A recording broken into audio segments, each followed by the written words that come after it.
Buen día, doctor. Estamos acá, somos alumnas del segundo año de Tecnicatura Superior de Enfermería del Instituto Superior de Formación Docente. Estamos acá para querer hablar sobre la detección temprana del cáncer de mama. ¿Qué nos puedes decir al respecto? ¿Qué es importante la detección temprana del cáncer de mama? Bueno, muy buenos días, muchas gracias por la invitación. La verdad que el instituto siempre con esa motivación y esa preocupación por llevar información a nuestra comunidad, así que eso es muy importante y les agradezco. Con respecto a la detección temprana, porque hoy tenemos que avanzar, y creo que se avanzó mucho con respecto a este tema, digamos, ¿no? En términos generales, si nosotros tenemos que hablar de un contexto en el que nos movemos, podemos decir de que se han incrementado el número de casos de cáncer de mama. ¿Eso por qué ocurrió? Bueno, obedece a dos cosas. Uno, el hecho de los factores que hacen que se genere el cáncer de mama. El cáncer de mama, en términos generales, obedece a una causa genética, pero tiene disparadores, factores predisponentes y desencadenantes, por un lado. Y por el otro lado, la otra razón por la que se ha aumentado ese número de detección es a través de los métodos que contamos actualmente que permitieron la detección precoz del el cáncer de mama. Nosotros, para ir ya situándonos más específicamente en nuestra ciudad, y podemos decir como primera medida que contamos con métodos para poder hacer esta detección precoz. Concretamente me estoy refiriendo a mamografía y como complemento a la ecografía mamaria.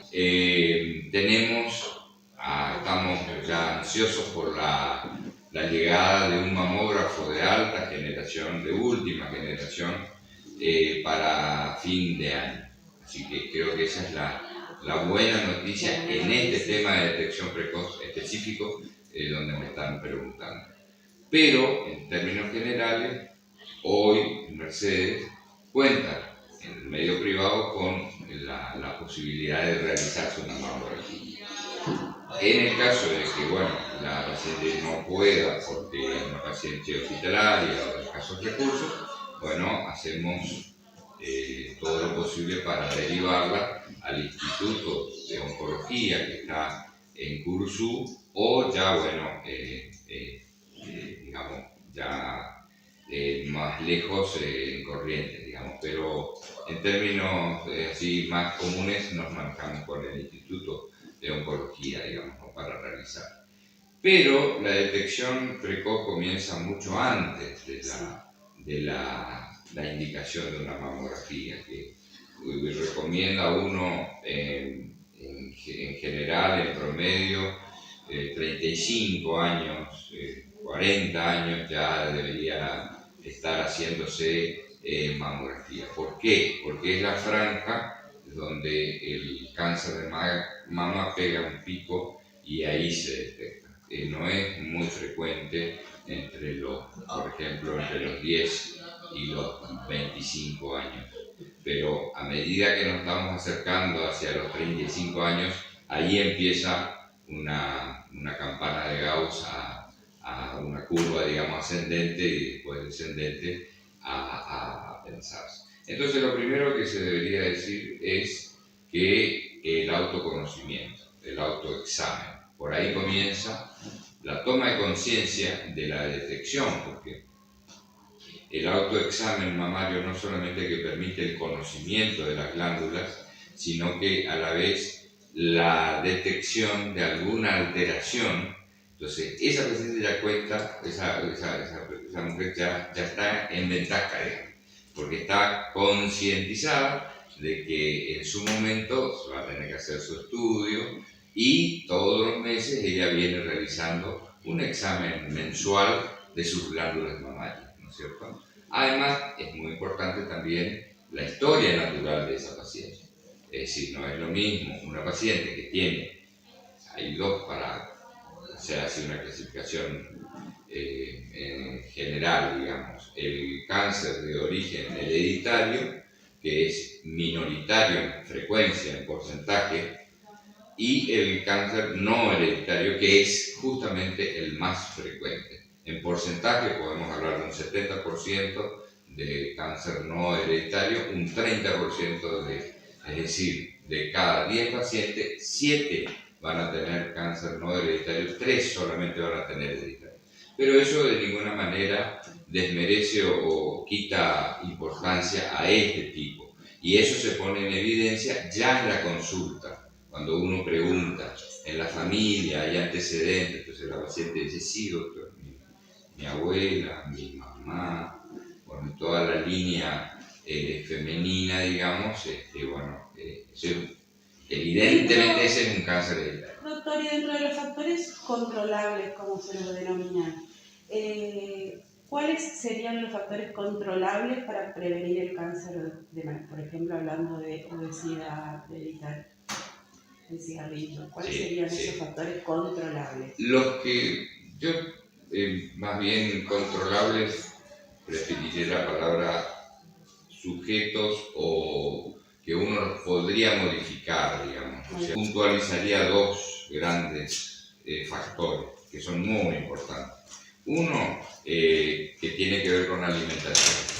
Tenemos que reducir la ingesta de alimentación grasa, que tenga alto contenido de grasa.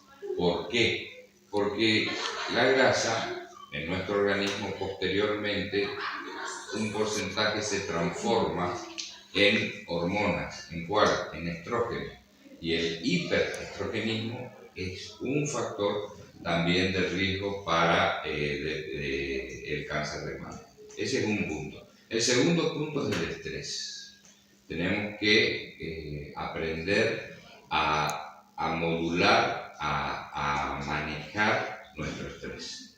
¿Por qué? Porque está en estudio trabajos en el que quieren poner en evidencia de qué manera el estrés despierta esas células oncogénicas que tienen oncogenes. Por eso decíamos que en el comienzo de la nota que el cáncer de mama reconoce un origen genético, digamos, ¿no? A diferencia del cáncer del cuello del útero, que reconoce un origen viral producido por el HPV, ¿no? ¿Qué tipo de controles deberían hacerse las personas que ya saben que tienen un antecedente genético de cáncer de mama? ¿A qué edad es recomendable? Sí, en ese caso los controles tienen que ser mucho más periódicos y más frecuentes. Por ejemplo, teniendo como base nuevamente la edad de 35 años, hacerse ecografías periódicas antes, porque la ecografía se la puede hacer tranquilamente, ¿no es cierto? La mamografía, ¿por qué se la indica recién a esa edad? Porque es cuando empieza a reducirse la densidad, la cantidad de tejido glandular, digamos. Ahí va perdiendo peso, va disminuyendo. Entonces la mamografía, ¿qué es la mamografía? Es una radiografía especial de la glándula mamaria. Permite que uno pueda visualizar mejor las lesiones no palpables. Ese es el gran avance que hay sobre el cáncer de mama, es el hecho de que la mamografía pone en evidencia lesiones no palpables. Uno hace un examen médico de la glándula y queda muy limitado con ese examen. En cambio, la mamografía avanza en lesiones pequeñísimas, milimétricas, digamos, ¿no? Hoy estamos en esa pretendiendo llegar a ese estado. Hablando de esa ecografía mamaria, esa posibilidad de hacernos esa ecografía, ¿tenemos esa posibilidad en el hospital? Sí, tenemos esa posibilidad en el hospital. Nosotros en el hospital contamos primero con consultorios de ginecología. Eso es lo primero que hay que decir, porque ¿dónde llega la paciente? Llega al consultorio de ginecología. Bueno, tenemos un equipo de médicos, ginecólogos, donde atendemos tanto de mañana, también ahora vamos a implementar turnos de tarde, porque vimos que hay pacientes que ya sea por sus niños, ya sea por su familia, por su trabajo, no pueden venir a la mañana. Entonces vamos a habilitar para que sea accesible turnos de tarde, de lunes a viernes. O sea que en algún momento, hoy tenemos los turnos programados uno puede pedir por la página. Eso es un avance tremendo.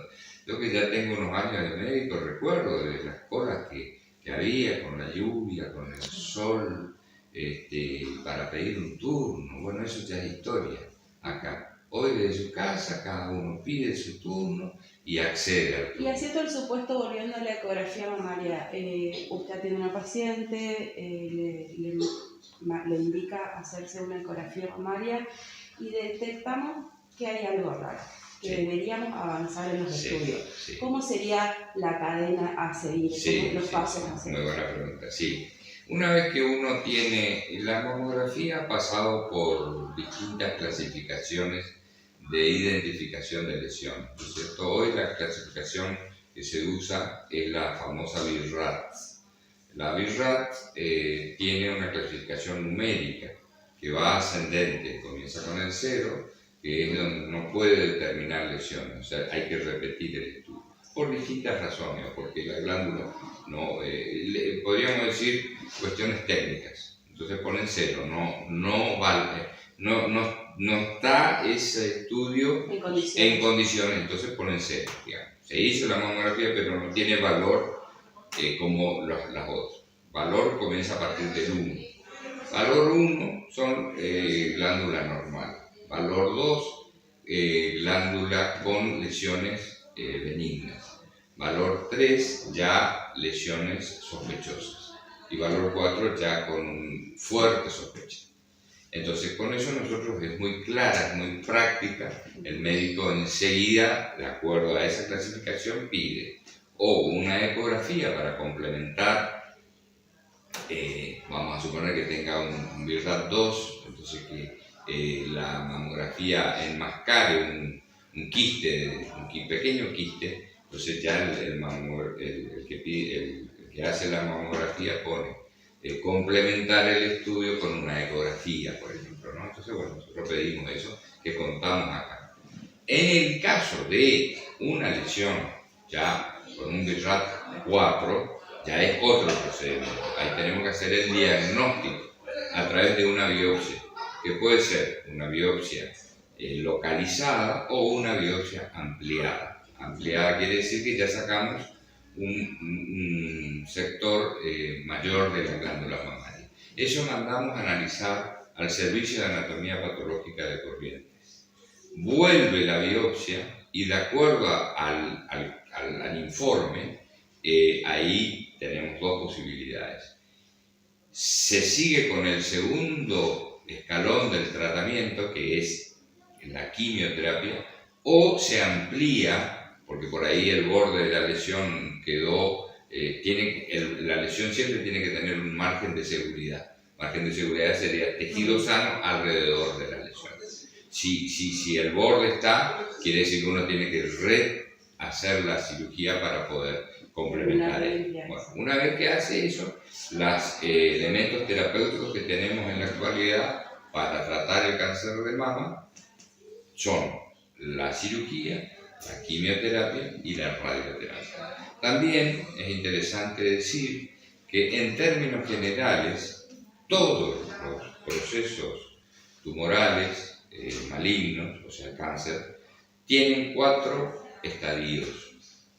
El primer estadio es localizado, esto es válido para todos los tumores del cuerpo, ¿eh? Sí. O sea, Cuando uno habla de estadio 1, está hablando de una lesión localizada. Cuando uno habla de estadio 2, está hablando de una lesión localizada más grande. El tamaño es mayor, el otro es chiquito. Esos dos estadios, 1 y 2, son los que tienen posibilidades de curación o de sobrevida a largo plazo. Sí. Los estadios 3 y 4, el 3 ya sería extensión regional, digamos, en el caso de la mama sería compromiso axilar, y el estadio 4 que sería metástasis a distancia. Específicamente el cáncer de mama da en algunos tejidos, no da en cualquier tejido metástasis, da en hueso, da en hígado y da en cerebro. Son los 3 lugares donde uno tiene que ir a hacer lo que se llama, posteriormente a hacer el tratamiento, el chequeo oncológico, que se hace sobre un tiempo determinado. Hablando de las personas jóvenes que tuvieron un cáncer de mama, como usted decía, 1 o 2 que acaba de dar, esa mujer tiene la duda de si puede volver a ser madre, que es lo primero que más se imagina la mujer que no ha sido mamá, sí, o que ha sido mamá, pero uno como mujer a veces le cuesta procesar esa información. ¿Tiene posibilidad de que depende? Sí, todo va a depender de en qué momento está esa paciente, en qué momento en cuanto al tratamiento. Digamos. No es lo mismo una paciente que está cursando un embarazo y se le detecta una lesión, que sería la peor situación, que una paciente que ya hizo su tratamiento y entonces ahí se reúne una junta médica y evalúa la posibilidad de que ella pueda quedar embarazada. En términos generales no se recomienda porque generaría una situación en la que podría despertar por el estímulo hormonal o enmascarar por la glándula nuevamente, porque durante el embarazo las glándulas se transforman, hay una hiperplasia y una hipertrofia. ¿Qué es eso? El agrandamiento para prepararse para la lactancia. Entonces esto dificultaría, digamos, en una paciente que ya padeció una lesión de mama, que pueda el mismo embarazo enmascarar una pequeña lesión que, como les decía, con la mamografía es muy difícil detectarla, ¿no? Esta mujer, independientemente de qué grado haya sido su cáncer, ¿el hospital cuenta con soporte psicológico para esa persona, que es una de las cosas más importantes? Sí. El hospital tiene un equipo de psicólogos que hacen un trabajo muy importante y que justamente dan el apoyo en la contención emocional para este tipo de pacientes que nosotros llamamos pacientes críticos, digamos que son los pacientes más complejos, ¿no es cierto? Cuando nosotros recomendamos los controles anuales nos estamos refiriendo a el control que a partir de los 35 o 40 años tiene que empezar a hacerse la mujer con la mamografía. Es la incorporación al control de la mamografía. Pero como decíamos recién, los controles comienzan mucho antes. Comienzan desde que las mujeres empiezan a menstruar. ¿Con qué? Con el autoexamen de mama. ¿Para qué? Para el conocimiento de la glándula. ¿Y de qué puede servir si ella no va a detectar no va a detectar una lesión maligna, pero va a saber que si detecta algo que no estaba ahí, porque todos los meses después de la menstruación se hace un examen personal. Y va a ir, eso va a motivar una consulta al ginecólogo, al especialista en ginecología.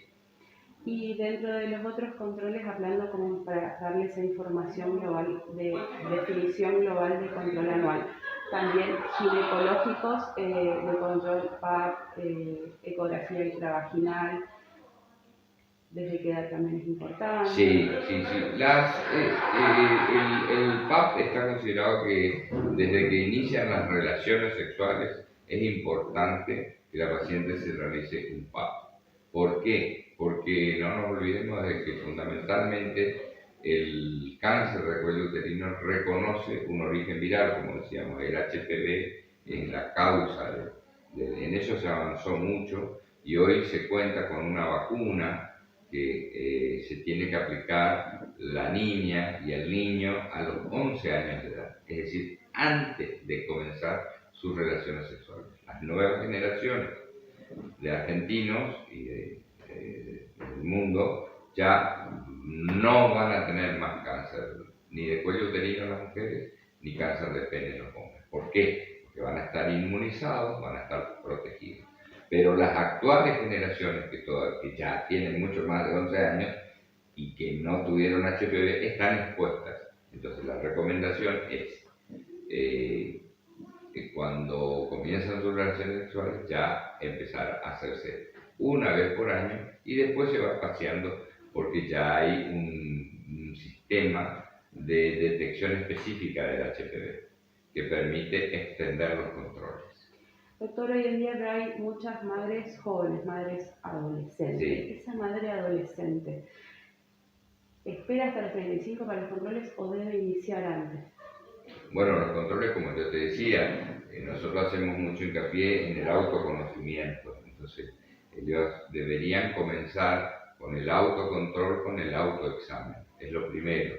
Y no solamente el hecho de la palpación, sino también de la visualización, es ponerse frente al espejo y que la paciente observe qué características tiene en cuanto a coloración, el pezón, qué características tiene, si no está un poquito hundido, si no está alterada la arquitectura, es decir, si no se ha modificado.